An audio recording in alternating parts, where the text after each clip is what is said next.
Let's get into the zone. Thousands of years ago, the ancient Romans had a completely different way of looking at creativity.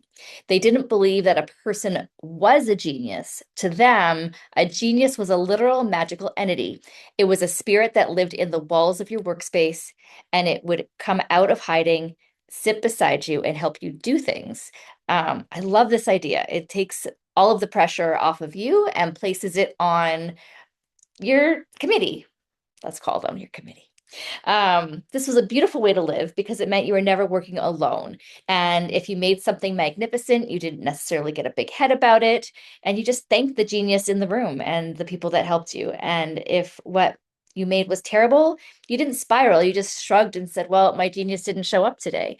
It wasn't until the Renaissance that humans changed the narrative. No, there is no spirit in the walls. I am the genius.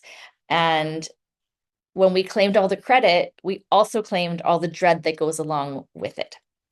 And we convinced ourselves that every time we sit down to work, we have to create this masterpiece that we are working on all on our own. And in doing that, it's exhausting. And part of the reason we get stuck and leave those creative projects at the bottom of the list is because we've taken on all of the responsibility for it. Today, we are going to switch things up a little bit because that is the magic of doing things together right now. If the creativity and inspiration are just the energy looking for a willing partner, imagine what happens when the whole room full of people sits down at the exact same time, drops their egos, opens their doors. It's awesome. We create this like massive collective beacon of energy.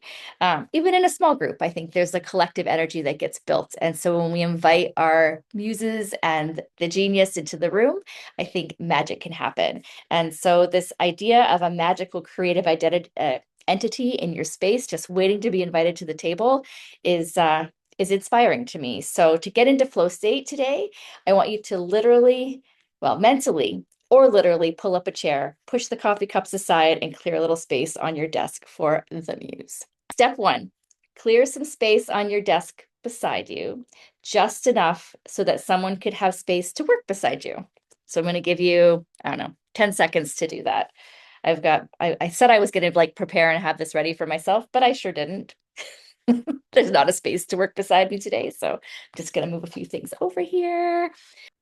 Pull up a chair beside you. And if you don't have a chair to pull up beside you, or you're like in a space that couldn't exist, then just imagine that happening. Just in that space that someone could come and just sit down beside you and pull up a chair and get to work on supporting you in the thing that you want to work on, or even just providing inspiration and ideas for what you could be working on. Step three, close your eyes and silently say this to whatever is sitting in that empty chair. We're partners today. My job is the momentum.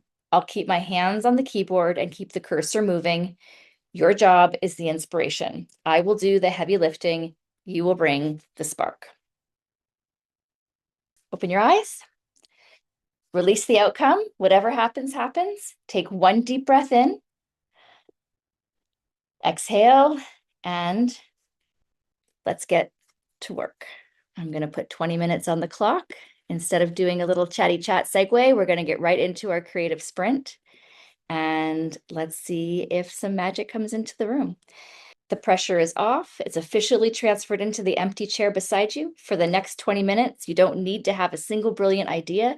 You just need to put your hands on the keyboard and start typing. Hey guys, so every week we publish a flow state exercise on this playlist in YouTube. So like and subscribe if you like the content. And if you really want to get involved, join our Momentum Collective group. We meet every Monday to work on the stuff that just sits at the bottom of our to-do list because it's big and scary and we just don't want to do it. So come on out, links in the information below.